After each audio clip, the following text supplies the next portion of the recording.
ఆంధ్రప్రదేశ్ రాజకీయాల్లో విజయసాయిరెడ్డి గారు ఒక ప్రత్యేక పాత్ర పోషించబోతున్నారు. అది కూడా జూలై నెల నుంచి. అది ఆయన చెప్పిన మాటే. మీడియా రంగంలో అడుగుపెడుతున్నారు. అంతేకాకుండా ఒక కొత్త పార్టీ కూడా ఏర్పాటు చేయబోతున్నారంటే ఒక ప్రకటన చేశారు.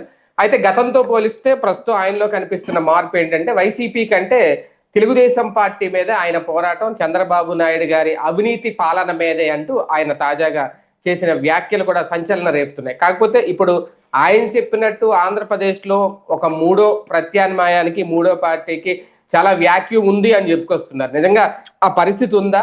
ఎంతవరకు విజయసాయిరెడ్డి గారు ఇప్పటికే దేశవ్యాప్తంగా చాలా రాష్ట్రాల కొత్త కొత్త పార్టీలు వచ్చి విలీనాలు అయిపోతున్నాయి. కానీ ఇప్పుడు విజయసాయిరెడ్డి గారు పార్టీ పెట్టి ఎంతవరకు రాణించగలరు ఆంధ్రప్రదేశ్లో ప్రస్తుతం ఉన్న పరిస్థితులు? ఇదే అంశం మీద చర్చించే ప్రయత్నం చేద్దాం. అందుకంటే ముందు ఒకసారి ఆయన ఏ స్థాయిలో మాట్లాడారో ఒక్కసారి వినిపించే ప్రయత్నం చేస్తా. చంద్రబాబు నాయుడు చేసేటటువంటి అకృత్యాలని, దుష్ట రాజకీయాలని, ఆయన సెట్ చేసేటటువంటి అన్వారెంటెడ్ ప్రెసిడెంట్స్ ఏదైతే ఉన్నాయో ఇవన్నీ కూడా భావితరాలకి చేటు చేస్తాయి. తప్పకుండా నేను ఒకటి చెప్తున్నాను, గతంలో కూడా చెప్పాను, ఈ రోజు చెప్తున్నాను. నేనంటూ తిరిగి రాజకీయ రంగ ప్రవేశం చేస్తున్నాను, మీడియాలో ఎంటర్ అవుతున్నాను. చంద్రబాబు నాయుడిని డెఫినెట్ గా ఎండగట్టి తీరుతాను. నేను గతంలో పార్లమెంట్ ముందు చెప్పినట్లుగా చంద్రబాబు నాయుడు ఇదే రాజకీయాలని, దుష్ట సాంప్రదాయాలని, దుష్ట రాజకీయాలని కానీ కొనసాగిస్తే అధికారంలోకి వచ్చిన తర్వాత తప్పకుండా చంద్రబాబు నాయుడు మీద చర్యలు తీసుకోవడం జరుగుతుంది అని నేను పదే ఒక్కాణించి. సార్ ఏంటి సార్ విజయసాయిరెడ్డి గారు ఆయన పొలిటికల్ దిశ మార్చుకున్నారా కంప్లీట్ గా? మొన్నటి వరకు వైసీపీ టార్గెట్, ఇప్పుడు చంద్రబాబు నాయుడు గారు ఏకంగా ఈయన అధికారంలోకి వస్తే ఆయన మీద చర్యలు తీసుకుంటామని కూడా చెప్పేస్తున్నారు. ఏమనుకోవాలి ఈయన ఆలోచనని? అంటే ఒకటి, ఆయన సాధారణంగా ఏంటంటే ఒక స్థాయికి వెళ్ళిన వ్యక్తికి ఆ స్థాయి దిగిన తర్వాత అది జీర్ణించుకోవడం కొంచెం కష్టం. ఇప్పటికి కూడా ఆయన భావన ఏంటంటే జగన్మోహన్ రెడ్డి అసలు అధికారంలోకి రావడానికి తను కారణం, పార్టీ పెట్టడానికి తను కారణం, ముఖ్యమంత్రి కావడానికి తను కారణం, తనను పట్టించుకోకపోవడం వల్లనే జగన్మోహన్ రెడ్డి దిగిపోయాడని కూడా ఆయన ఫీల్ అవుతుంటాడు. తను అంత ఇది అనుకుంటారు. బేసిక్గా జగన్మోహన్ రెడ్డికి స్ట్రాంగ్ సపోర్టింగ్గా అడ్మినిస్ట్రియల్ యాక్టివిటీని తీర్చిదిద్దడంలో ఆయన హ్యాండ్ ఉంది, అది ఒప్పుకోవాలి. అడ్మినిస్ట్రియల్ థింగ్స్ అంటే ఆ నిర్వహణ, ఆఫీస్ ఎట్లా చేయాలి, ఇట్లాంటివన్నీ ఈయన అనుభవంతో చేశారన్నది వాస్తవం. Technical support. బట్ అది కాదు, జగన్ అనేటటువంటి వ్యక్తి ఇస్ ఇమాజినరీ. అంటే తనకు ఒక ఇమేజ్ ఉంది సొంతగా. ఆ ఇమేజ్ రాజశేఖర రెడ్డి పుణ్యం రావచ్చు, లేదా రాజశేఖర రెడ్డి బిడ్డగా ఆయన వ్యక్తిగతంగా సంపాదించుకునేదైనా కావచ్చు. ఫ్యామిలీ నుంచి వచ్చింది అది ఒక పేరు అయితే అతనికి ఒక ముద్ర ఉంది. అతను స్ట్రాంగ్ లీడర్ అన్నటువంటిది బలంగా నమ్మేటటువంటి ఒక వర్గం ఉంది. ఆ వర్గం ఓట్లు జగన్ కి 2014లో వచ్చినాయి, 19లో ఎక్కువ వచ్చినాయి, 24లో తగ్గినాయి. ఇది క్లియర్ పిక్చర్. 2014లో వచ్చిన దానికంటే 19లో ఎక్కువ వచ్చినాయి, 2014లో వచ్చిన దానికంటే 24లో తగ్గినాయి. మనం ఇప్పుడు 45%, 46.5%. 2014లో 45% జగన్కి, 46.5% కూటమికి అప్పుడు వచ్చినాయి. తర్వాత జరిగినటువంటి 2019 ఎన్నికల్లో 51% జగన్కి, 40% బాబుకి, తెలుగుదేశానికి ఇండివిజువల్ గా పోటీ చేసినప్పుడు. మళ్ళీ కూటమి కట్టేటప్పటికి మొన్న 51% వీళ్ళకి వచ్చిన 55% దాకా జగన్కి 40 దగ్గర పడిపోయింది. అంటే కూటమిగా 11 నుంచి 14% ఎక్కువ వచ్చినాయి టీడీపీకి. అదే సందర్భంలో ఏది 14తో కంపేర్ చేస్తే, నేను అనేది 19తో కంపేర్ చేస్తే కూడా 4% ఎక్కువ వచ్చినట్టు. అదే వీళ్ళకి వచ్చేటప్పుడు జగన్కి వచ్చేటప్పటికి ఇండివిజువల్ గానే పోటీ 14 కంటే కూడా తగ్గినాయి. అంటే ప్రతిపక్ష స్థానంలో ఉన్నప్పుడు వచ్చిన 45% కంటే కూడా తగ్గినాయి. ఇది ఒరిజినల్ పిక్చర్. ఇప్పుడు విజయసాయిరెడ్డి గారికి ఏంటయ్యా అంటే ఆయన ఇక జగన్ జీవితంలో అధికారంలోకి రావడం నమ్మారు, చాలా బలంగా నమ్మారు, నమ్ముతున్నారు కూడా ఇప్పటికి కూడా. ఎందుకంటే జగన్ క్వార్టరీని అంగీకరిస్తాడు, ఆ క్వార్టరీ మూలంగా వాళ్లే చెడగొడతారు, మొన్నటిసారి జగన్ ఓడిపోవడానికి కూడా వాళ్లే కారణం అన్నటువంటి. తను కూడా వన్ ఆఫ్ ద క్వార్టరీ మెంబరు అనే కంటే కూడా తనే నెంబర్ 2 క్వార్టరీ మెంబరు అప్పట్లో ప్రచారంలో ఉంది. బట్ నేను అప్పుడు ఎప్పుడూ చెప్తా ఉంటాను, ప్రాంతీయ పార్టీల్లో నెంబర్ 2 ఎవడు ఉండడు, అందరూ నెంబర్ 10 అన్నటువంటి. అవును. అయితే ఆయనకి జగన్ మీద కోపం ఎందుకు వచ్చిందంటే అనేక సార్లు పదవులు ఆయనకి ఇవ్వటం, ఇచ్చిన తర్వాత ఆయన చుట్టూ ఉండేటటువంటి వాళ్ళు, అది చెవిరెడ్డా లేకపోతే ధనుంజయ రెడ్డా లేకపోతే మిథున్ రెడ్డా లేకపోతే సజ్జలో ఎవరో వెటకారం డైలాగ్ వేస్తే ఆ పోస్ట్ తీసేసి వేరే వాళ్ళకి ఇచ్చాడు. అంటే అది. పదవి మార్చినప్పుడు కనుక్కుంటారు కదా ఎందుకు జరిగింది అకస్మాత్తు. కానీ ఇప్పుడు ఈయనకి అవును. అన్ని ఈ చిన్న చిన్న కమిటీలన్నిటికీ హెడ్గా ఈయన్నే వేశారు, ఇది అనుబంధ సంఘాలకి. మళ్ళీ అవును. తీసి పడేశారు 2 నెలల్లో, మళ్ళీ తీసుకెళ్లి చెవిరెడ్డికి ఇచ్చారు. అవును. ఇట్లా అలాగే విశాఖ ఇన్ఛార్జ్ చేస్తారు, మళ్ళీ తీసేసి వేరే వాళ్ళకి ఇస్తారు. ఇట్లాగా ఆయన్ని అవమానించారు. ఈ అవమానించిన ప్రతిసారి ఈయన జగన్ ని పక్కన వాళ్ళు ఎవరో ఇన్ఫ్లుయెన్స్ చేస్తున్నారో అక్కడ వాళ్ళని ఎవరో అడుగుతారు, అక్కడ ఉన్న బాయ్ని అడుగుతారా, ఎవరిని అడుగుతారు. వాళ్ళు ఈయన అడిగారు కదా అని వాళ్ళ కోపం ఉన్న వాళ్ళ పేరు చెప్పచ్చు, లేదంటే ఏదో ఒక పేరు చెప్పుండొచ్చు, లేదా నిజమే చెప్పుండొచ్చునేమో. ఈ వెటకారం ఆడారని అందుకని తీసేశారు. అంటే వీళ్ళందరినీ కోటరీగా ఆయన భావిస్తారు, మిగతా ప్రపంచం ఈయన్ని కూడా కోటరీగానే భావిస్తుంది. కానీ ఈయన మిగతా వాళ్ళు కోటరీ, నేను కోటరీకి అతీతం అనేది ఈయన భావిస్తారు. దీని వలన వచ్చినటువంటి సమస్య అక్కడ అయిపోయింది. జగన్ మీద కోపం వచ్చింది. ఇప్పుడు ఆయన తన సత్తా ఏంటో చూపెట్టాలి అనుకుంటున్నారు, జగన్ కి బాబుకి కూడా. అందుకోసం పార్టీ పెట్టాలనుకుంటున్నారు.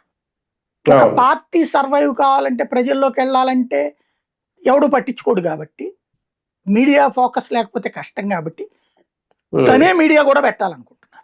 అంటే వాళ్ళ ప్రచారం వాళ్ళేం చేసుకోవాలిగా. అది అంటే ఇప్పుడు రాజకీయ పార్టీలకి కంపల్సరీగా మీడియా లేకపోతే ఏంటో భారతీయ జనతా పార్టీకి తెలుస్తోంది. ఇప్పటికీ వాళ్ళకి తెలుగు వాళ్ళకి బుద్ధి రాలేదు, కానీ జాతీయ స్థాయిలో వచ్చింది వాళ్ళకి.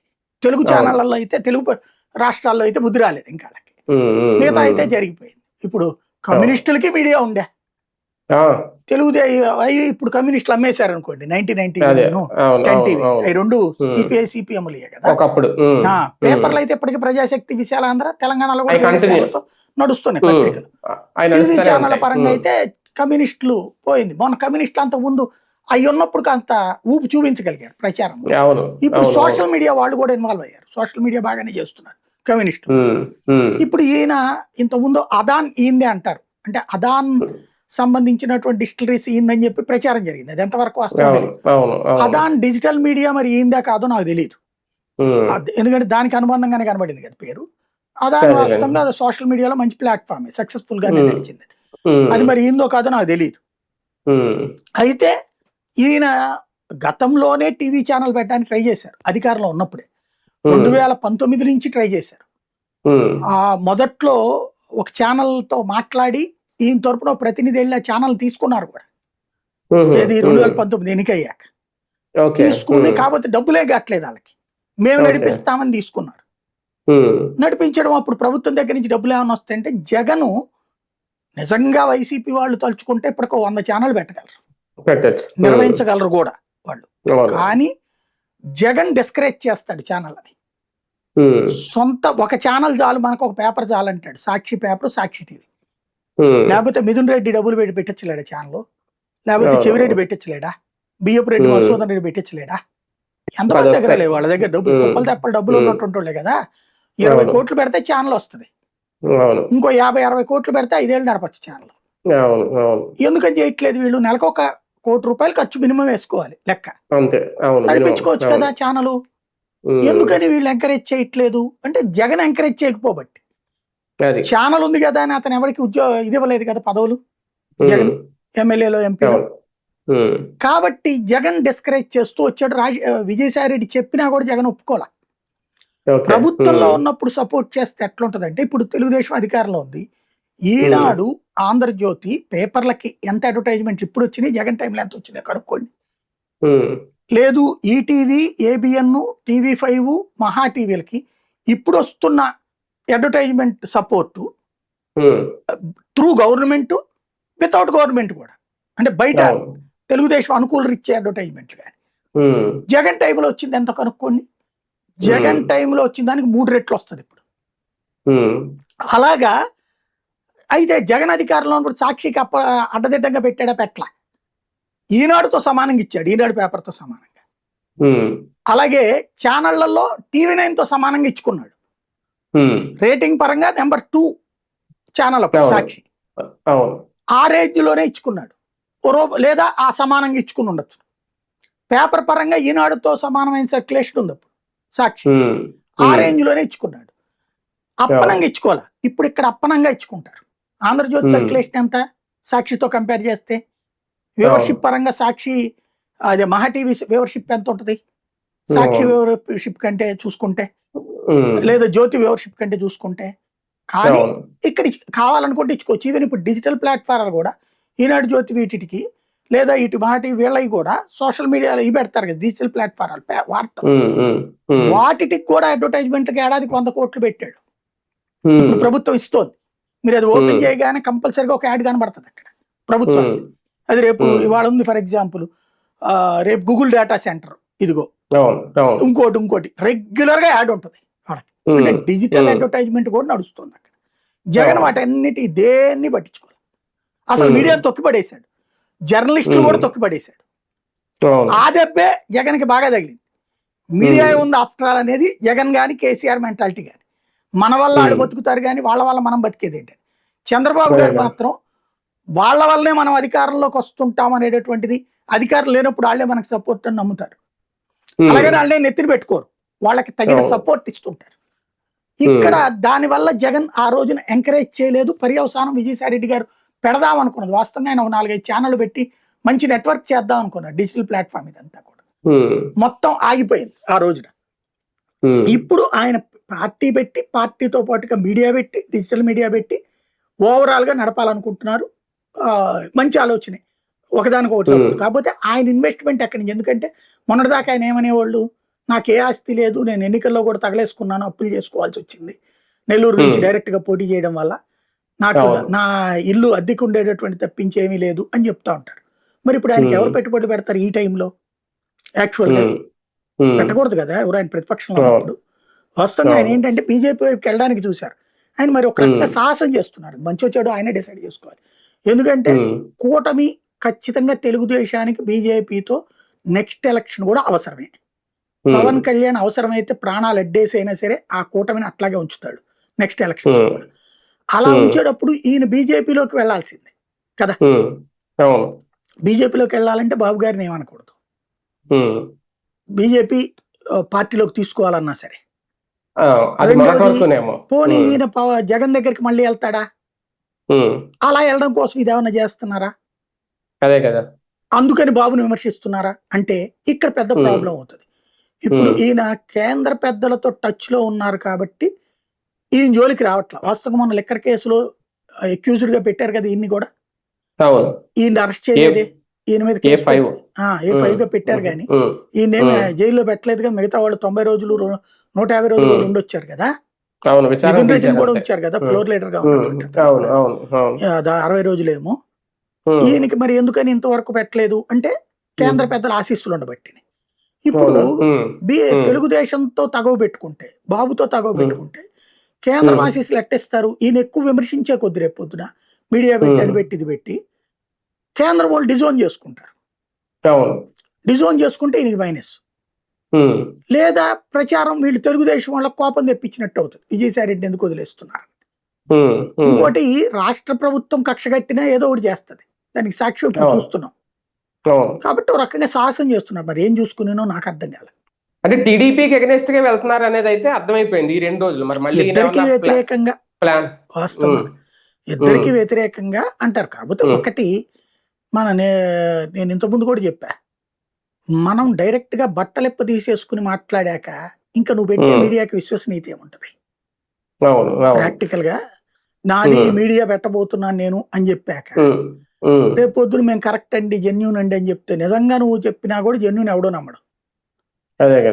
మీడియా ఎవడన్నా ఒక మీడియా పెట్టుకుంటుంటే ఎంకరేజ్ చేయాలా, వెనకాల ఉండాలి. నువ్వు తెలుగుదేశం అట్ట చేసుద్ది సరే. ఇప్పుడు వాళ్ళు కూడా బట్టలు తీసుకుని రోడ్డుకి వచ్చారు అనుకోండి, జ్యోతి లాంటి వాళ్ళు కూడా.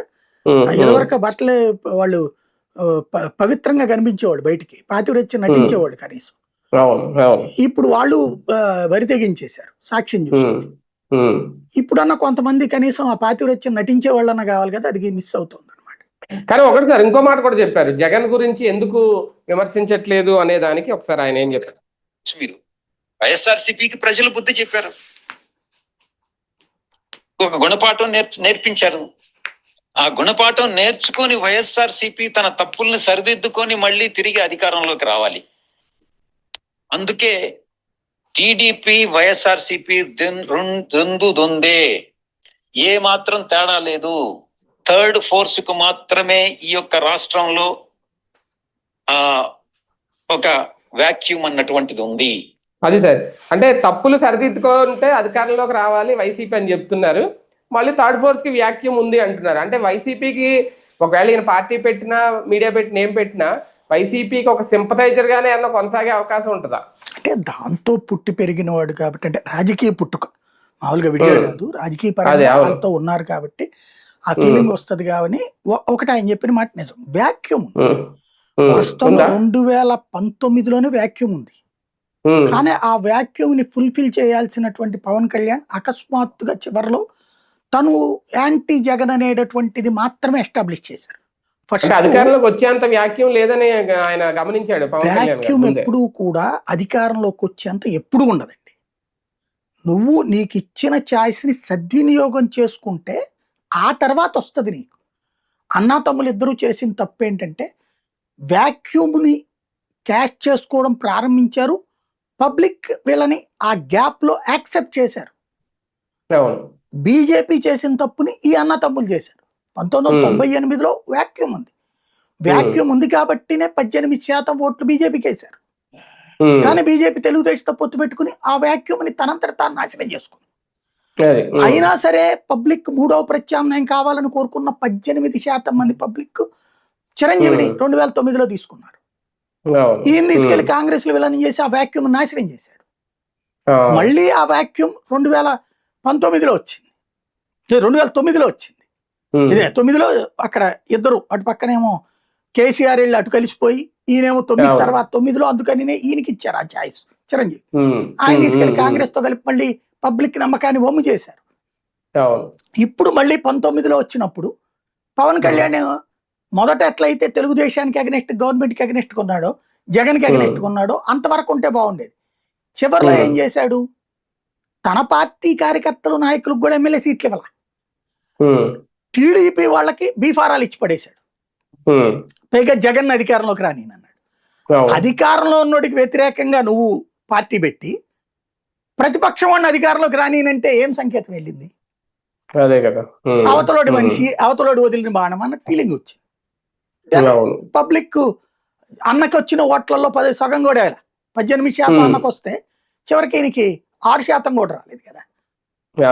అది ఇప్పుడు వ్యాక్యూమ్ ఉంది.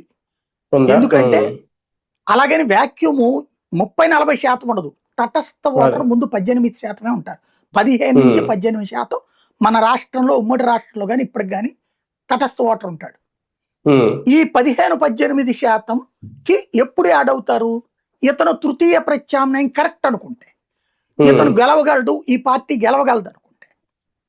జయప్రకాష్ నారాయణ వల్ల కాల, ఆ తర్వాతన కమ్యూనిస్టుల వల్ల కాల, బీజేపీకి వచ్చి చెడగొట్టుకుంది, చిరంజీవి వచ్చి చెడగొట్టుకున్నాడు, పవన్ కళ్యాణ్ వచ్చి ఇటు విలీనమైపోవడం ద్వారా చెడగొట్టుకున్నాడు.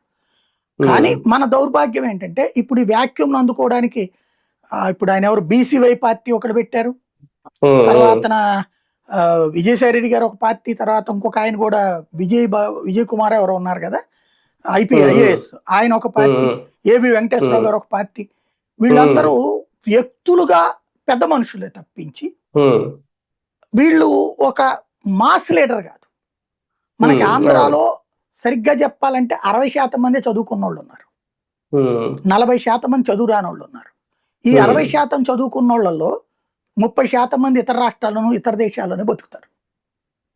అంటే ఇక్కడ ఉండేటటువంటి ఆ 40% మంది చదువు రాని వాళ్ళు, చదువు వచ్చిన 30% మంది అత్యవసర చదువులోళ్ళే 15% ఉంటారు ఇందులో. అంటే 55% మంది ఓ రకంగా చెప్పాలంటే రొటీన్ గా మాట్లాడుకునే బ్యాచ్. వీళ్ళు ఆ పార్టీనా ఈ పార్టీనా అని ఉంటారు. ఈ మిగతా 15% ఇటు పక్కన తటస్థ ఓటర్ గా కనబడుతుంటారు ఇప్పుడు పరిస్థితుల్లో. అదే. ఈ సిచ్యువేషన్ లో వాళ్ళందరూ ఒక్కసారిగా చూడదగ్గ ఎస్టాబ్లిష్డ్ ఫేస్ లా వీళ్ళు అదే కదా. సమస్య. మంచోళ్ళు ఒక పెద్ద రకంగా మనుషులు. వైసీపీకి ప్లస్ అవుతాయి సార్ ఇలా కొత్త పార్టీలు వచ్చే వరకు రేపు 29కి. అట్లేమనడానికి ఏం లేదండి. బేసిక్ గా 6 నెలల ముందు తేలుతుంది. నేను ఇంత ముందు సార్ కూడా చెప్పాను మీకు. అంటే అప్పుడు జగన్ ఎవరు వ్యతిరేక గెలుస్తారు? ఓటు చేల్చకూడదని కదా అప్పుడు వీళ్ళు కూటమి కట్టేశారు. మొత్తం అన్ని నేననేది కలిపేశారు. ఎంత కూటమి కట్టినా ఇప్పుడు 2009లో కూటమి కట్టారు. కాంగ్రెస్ సింగల్ గా పోటీ చేసింది. మరి గెలిచింది కదా కాంగ్రెస్. కూటమి ఓడిపోలేదా? అవును. 2014లో కూటమిగానే ఉంది బీజేపీ తెలుగుదేశం. ఓడిపోలేదా? అవును. కాబట్టి అప్పుడు కాంగ్రెస్ కూడా కూటమి కట్టింది కమ్యూనిస్టులతో కలిసి, టీఆర్ఎస్ తో కూడా కలిసి. కానీ 2009లో వచ్చేటప్పటికి కూటమి కట్టిందేమో తెలుగుదేశము, కమ్యూనిస్టులు, టీఆర్ఎస్ కలిసి. కానీ ఓడిపోయిందిగా కాంగ్రెస్ చేతుల్లో. మరి 2014లో 18లో చూడండి తెలంగాణలో జరిగింది. తెలుగుదేశము, కాంగ్రెస్, కమ్యూనిస్టులు, ఆయన పేరేంటి కోదండరాము, ఇంతమంది కలిసి కూటమి కట్టారు. గుర్తుంది కదా. టీఆర్ఎస్ విడిగానే పోటీ చేసింది, సింగల్ గానే పోటీ చేసింది. ఎవరితో పొత్తు లేదు కదా. మరి గెలిచేసింది కదా. కాబట్టి కూటమి అనేటటువంటిది one of the point. Anti Jagan కూటమిగా ఉపయోగపడింది, విడిపోకుండా ఓట్లు. అంతే సింపుల్. అది రైట్. చూద్దాం. నిజంగా విజయసాయి రెడ్డి గారు జూలై నెలలో పార్టీ పెడతాను అంటున్నారు. మీడియా రంగంలో కూడా వస్తున్నారు. ఆంధ్రప్రదేశ్ రాజకీయాల్లో నిజంగా ఉన్న వ్యాక్యూమ్ ఏదైతే ఉందో దాన్ని ఎంతవరకు ఫుల్ఫిల్ చేసుకుంటారో తన పార్టీ ద్వారా, ఎంతవరకు మిగిలిన రాజకీయ పార్టీలకి చెక్ పెడతారు, ఏం జరగబోతోంది వేచి చూద్దాం.